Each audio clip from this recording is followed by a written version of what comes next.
For that wonderful question, my life is very, very poor. Your life there is poor and sad.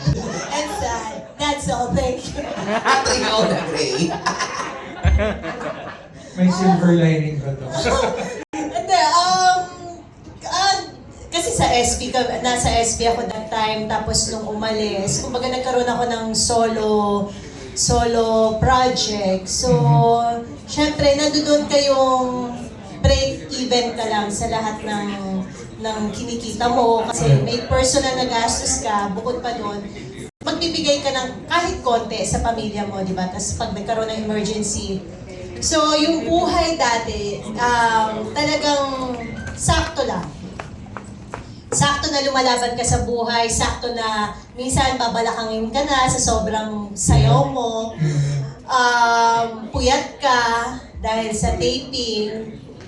Pero yung magkaroon ka ng endorsement noon, nung time na yun, wala pa eh. So ngayon lang talaga nagkaroon ng sunod-sunod na endorsement. Tapos magkakaroon ka pa ng billboard. So parang yung blessing siguro na ibinigay sa amin, hindi lang sa akin pati sa mga kagrupo ko.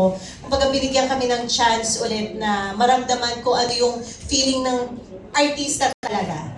Yung, oy sikat kayo, pero ito lang kasi nakuha namin dati. So ngayon, ibabalik namin kayo, hindi naman pang matagalan, pero ramdam namin ngayon na kahit paano, artista pala kami. Ito pala yung buhay, ito pala yung nangyayari kapag nasa limelight ka, yung sikat ka ngayon. So, ayun, nagiging grateful lang kami at kumbaga, ano yun, yung feel namin, yung kumbaga, inaalagaan namin ngayon, ninanamnam namin tong nangyayari sa amin ngayon kasi hindi naman, kumbaga babalik din kami sa dati namin.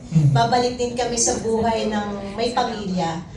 Ngayon, pero sa ngayon, gusto lang namin magpasalamat at mahalin at i-treasure kung ano yung meron kami ngayon.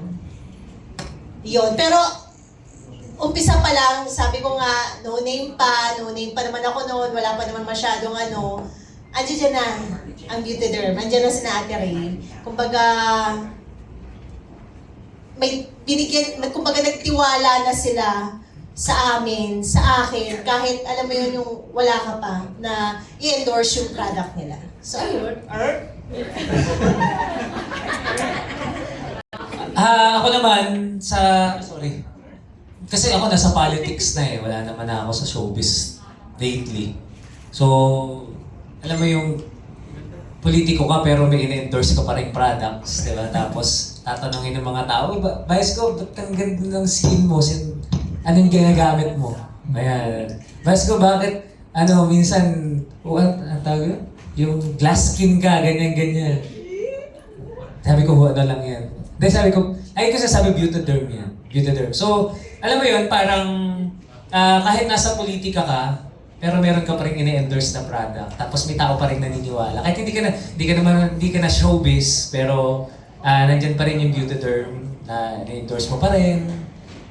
Part pa rin ng routine mo, ginagamit mo. So, napagmamalaki mo pa rin yung beauty derm. So, parang naging partner na siya naging partner na ng pangalan ni Alex Castro yung beauty derm sa buhay ko. So, yun. Parang tuloy-tuloy lang.